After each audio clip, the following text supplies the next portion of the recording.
Some people think that it's about doing, and doing, and do more and get more.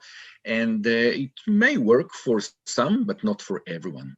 If you think about it as human being, what we have to do is to have a mindset where you are very much intentional in what you do. So how about, Joel, if you have someone that is very good in something, but he cannot express himself the right way.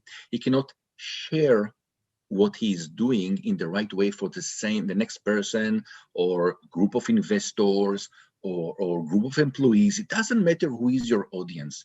I found out in my life that in every point of time, the communication was key, was crucial to the success of any project or every step or every move that you do in life, whether it's with family members, whether it's with employees, with partners, in front of investors.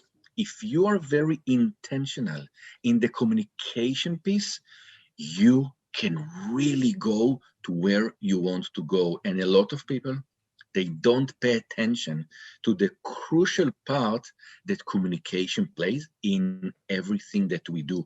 So this is a wake-up call for people. Let's say you work in a company and you're in mid-management and you want to focus on going to the C-suite. Do you think that only when you will be good in mid-management and you will get a good performance, this will what will get you to the C-suite? It's a mistake. This is not what is happening. But what is happening is people looking at you. People look at you and they ask themselves, did you hear just what he said? So what we are doing is very important. But here is the funny thing, Joel. Everybody knows that to do is very important. So why everyone is not successful? I think the one piece that is missing in every plan it doesn't matter if you're an entrepreneur, if you are an employee, or if you are a single mom that just started her in-home work or business or whatever. It doesn't matter where you are. Communication must lead the way. We have to know precisely what to say, how to say, when to say. And if you learn it, and this is the good news, Joel, the good news that you can learn it.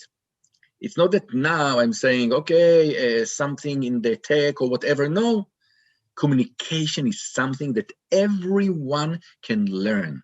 But here is what we found out, Joel, is that learning it, if you don't go and practice it, it stays only as entertainment.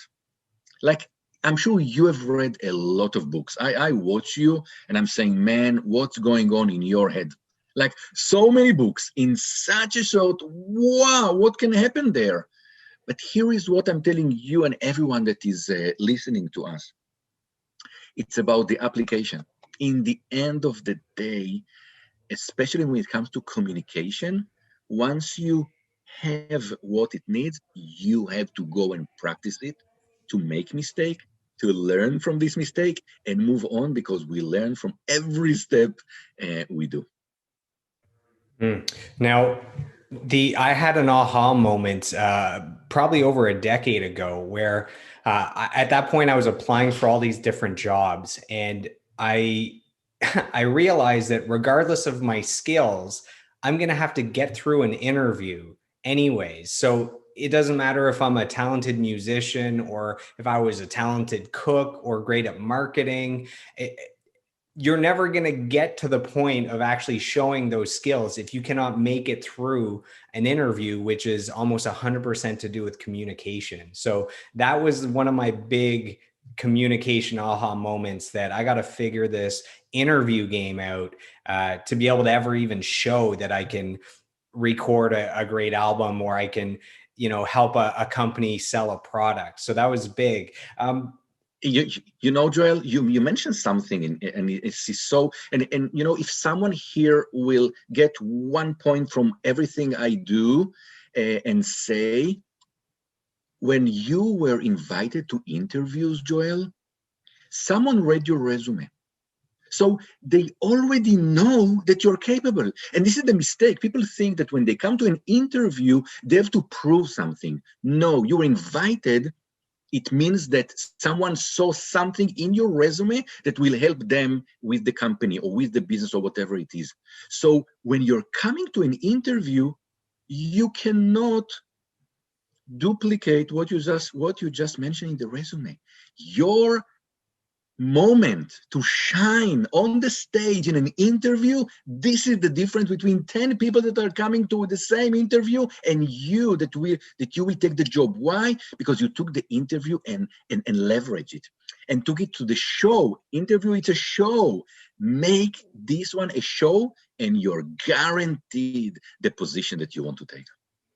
David, where were you 10 years ago when I was applying for jobs? That makes me want to go apply for another job. I feel like I wasn't looking at interviews the right way. So that was big for me right now. So I'm assuming there's a lot of listeners that are still, especially with COVID, people losing their jobs or losing the amount of hours they get to work. I think that little pointer you gave, it might help a lot of people.